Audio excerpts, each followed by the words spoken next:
মারে একটা ফোন দিয়া দেখি। হ্যাঁ, সব সময় কিপটামি করে। এবার যদি কোরবানি না দেয় তাহলে আমি হ্যাঁ এই কোরবানি দিয়া দিব। হ্যালো মা। হ্যালো মা। হ্যাঁ মা বল, কি হয়েছে? তুমি একটু তোমার জামাইরে ফোন দিয়া বলো তো, হ্যাঁ কি কোরবানির গরু কিনছে নাকি এবার। আরে এত কিপটে কিপটে করিস না তো মা, জামাই ঠিকই কুরবানি দিবে। আমার তো বলছে এবার কুরবানি দিবে, তুই চিন্তা করিস না, আমি জামাইরে ফোন দিয়ে বলবো না। জামাই একটু কিপটা ঠিক আছে, আবার একটু কিপটা না হলেও তো হয় না। না হ্যাঁ গত বড় কুরবানি দেয় নাই। ও সেটা তো জানি রে মা। তুমি হ্যাঁ ফোন দিয়া তুমি এর সাথে কথা বলো, জিজ্ঞেস করো হ্যাঁ গরু কুরবানি কি না যেন হ্যাঁ করে আসে। আচ্ছা বল মনে, জামাই যে কিপটা এটা তো আমি জানি। দুধের বাচ্চাটারে আমার বাড়িতে বাবা দিয়ে দেয় বাড়তি খরচ হইব দেখে। তুই টেনশন করিস না, আমি জামাইরে ফোন দিয়ে বলবো না। হ্যাঁ এবার যদি কোরবানি না দেয় তাহলে কিন্তু আর খবর আছে, আমি বইলা দিলাম। আচ্ছা তুমি খবর নাও। আচ্ছা ঠিক আছে তাহলে রাখি। আচ্ছা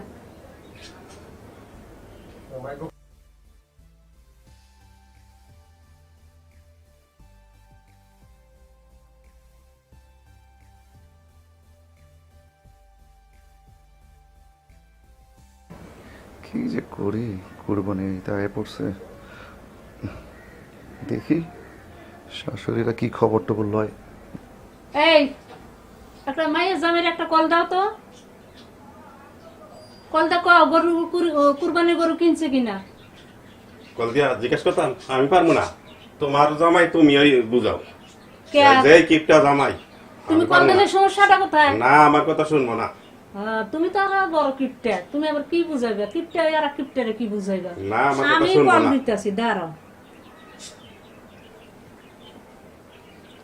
আব্বুরে কল দে। হ্যাঁ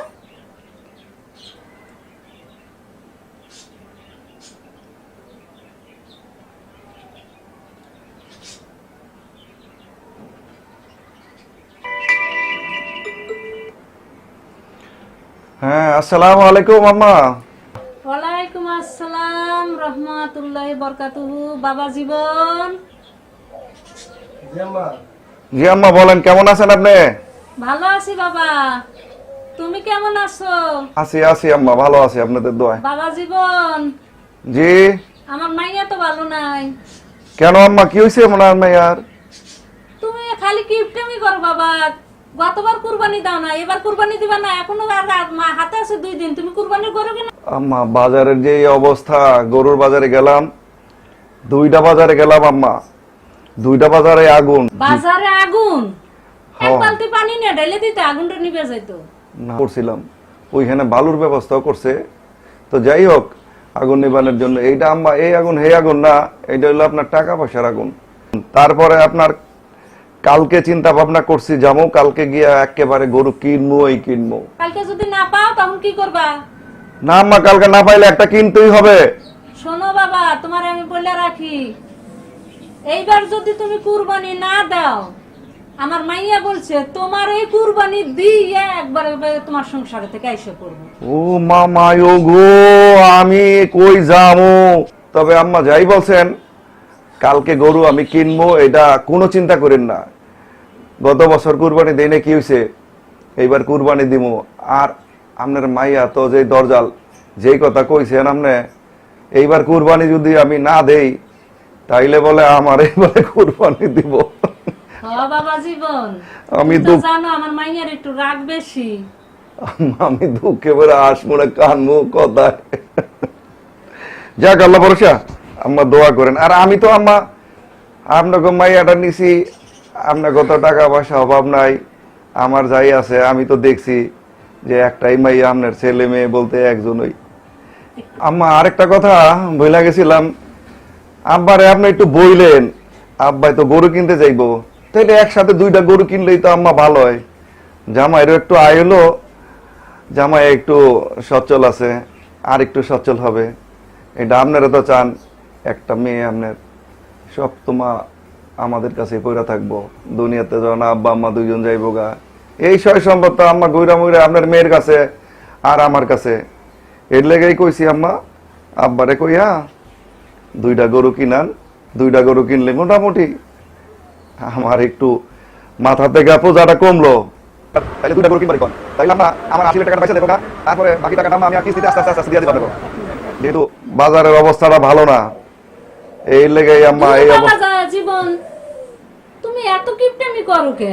না আম্মা, শোনো বাবা, সকালে অফিসে যাওয়ার টাইমে তুমি সকালবেলা মাইনিয়ার ওখান থেকে বিছনা থেকে উঠে চলে আসো আমার বাড়িতে, আমার এখানে এসে নাস্তা খেয়ে তারপর যাও অফিসে। তোমার 2 কেজি আটা খরচ হইবে দেখে মাসে। তারপরে ছোট দুধের বাচ্চাটারে তুমি আমার সংসারে পাঠাই দিয়ে থুয়ে দিছো এই মাইয়ার খরচের বয়ে। মাইয়াটারে তুমি বছরে একটা কাপড় দাও না, একটু সাজগোজরি দাও না, যখনই মাইয়ার মার্কেট লাগে তখন আমার কাছে চলে আসে। বছরে একটা কুরবানি দিবা, সেটা নিয়েও তুমি আজ 5 বছর ধরে তোমাদের বিয়ে হয়েছে, 5 বছরে একটা কুরবানি দিয়ে শাশুড়িকে দেখাইতে পারো। আমি কিপটা বংশের লোক না তো। না বাবা, তুমি অনেক কিপটা, এগুলো বললো না। এবার তোমার টাকা দিয়ে কুরবানি করো। গত বছর তুমি এটা কইছিল তোমার শ্বশুরে 1 লাখ টাকা দিয়ে গরু কিনবে, এটা তোমার শ্বশুর 1,80,000 টাকা দিয়ে গরু কিনছে। এবার তোমার কিনতে হবে বাবা। আম্মা যে কি বলে, সবসময় তো জামাইরাও এই শ্বশুর বাড়ির দিকেই চাইয়া থাকে।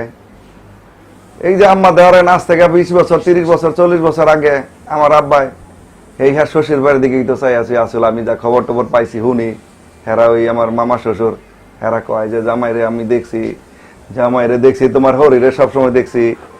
ওখানে এইটা হইতো আমিও তো আম্মাই হই না, ওখানে আপনার দিকেই তো খেয়াল খবর রাখি যে ওইখান থেকেই চলমু। যাই হয়েছে বাবা, অনেক তো দেখতাছি, সকালের নাস্তা, দুপুরের লাঞ্চ, রাতের ডিনার সবই তো শ্বশুর শাশুড়ি দেখতেছে। এবার গরুটা তুমি দেখো বাবা। আম্মা আমি দেখাই তো বিয়ে করছি এরকম একটা শ্বশুর বাড়ি। আমি তো 10 জায়গাতে দেখছি যে না আমার আম্মা অনেক মহাত, অনেক পয়সাওয়ালা, এইরকম শাশুড়ি আছে বলে তো আম্মা আমি আছি বাইসে এখনো। শোনো বাবা জীবন, খালি শাশুড়িরটা খাইলে হবে না, শাশুড়ির উপরে কিন্তু কর্তব্য আছে। আজকে আমি কি করছি জানো বাবা? বলেন। ওই যে আমাদের ভাঙ্গা ঝাড়ুটা আছে না, হায় হায় আম্মা, ঝাড়ুর কথা কেন বলেন? ওই ভাঙ্গা ঝাড়ুটা দরজার সামনে রাখছি। ওরা এখানে না, ওইখানে না, এটা আপনার ওই ফেরেশতা আইবো না বাসায় ভাঙ্গা ঝাড়ু থাকলে? না না, ফেরেশতা ঠিকই আসবো, জামাই যাতে না আসতে পারে ভাঙ্গা ঝাড়ুটা রেখে দিছি। আম্মা যত বেড়াই দেন। একদিন সকালবেলা জামাই লেগে নাস্তা বাড়া লাগে, দুপুর বেলা জামাই অফিস থেকে আইসা লাই আমার বাসায় এসে খাইয়া দেয়, তারপরে আবার অফিসে রিটার্ন যাবে লাঞ্চ টাইমে। তোমার শ্বশুরে আমারে ডাইরেক্ট বলছে, এখন থেকে তুই যদি জামাইরে এইভাবে 3 বেলা খাওয়াইস, তোরে চুল ধরে ঘর থেকে বাইর করে দেবো। আমি আর কত খাওয়ামু বাবা? তোমার শ্বশুরে পেনশন পাইছে, কয় টাকা পায়? তুমি এত বড় চাকরি করো, এই টাকাগুলো কি করো বাবা আমারে বলো তো? আম্মা আপনার একটা মাত্র মেয়ে, আমি একটা মাত্র মেয়ের জামাই, আপনার এই সয় সম্পদ আম্মা আপনি দুনিয়ার থেকে চলে গেলে কে খাইবো? এগুলা তো ঘুরা পুরা আমার কাছে আইবো আম্মা। আমি এর লেগে হিসাব করে লইছি, ওখান থেকে আম্মা ওখানে থাকবো, ওখানে খামো। আমার মেয়ে শুদ্ধা আমরা সব আম্মা আপনার ঘরেই এখন থেকে। এগুলা আর হবে না। আমার বাসায় আসতে হলে 2 কেজি ফল, এই যে এখন আমের সিজন, 2 কেজি আম নিয়ে আসবা, 2 কেজি আপেল নিয়ে আসবা। তারপরে যে রাজশাহীর বড় বড় ফজলি আমগুলি তোমার শ্বশুরে খাইতে খুব পছন্দ করে, আসার সময় এগুলো 2 কেজি নিয়ে আসবা।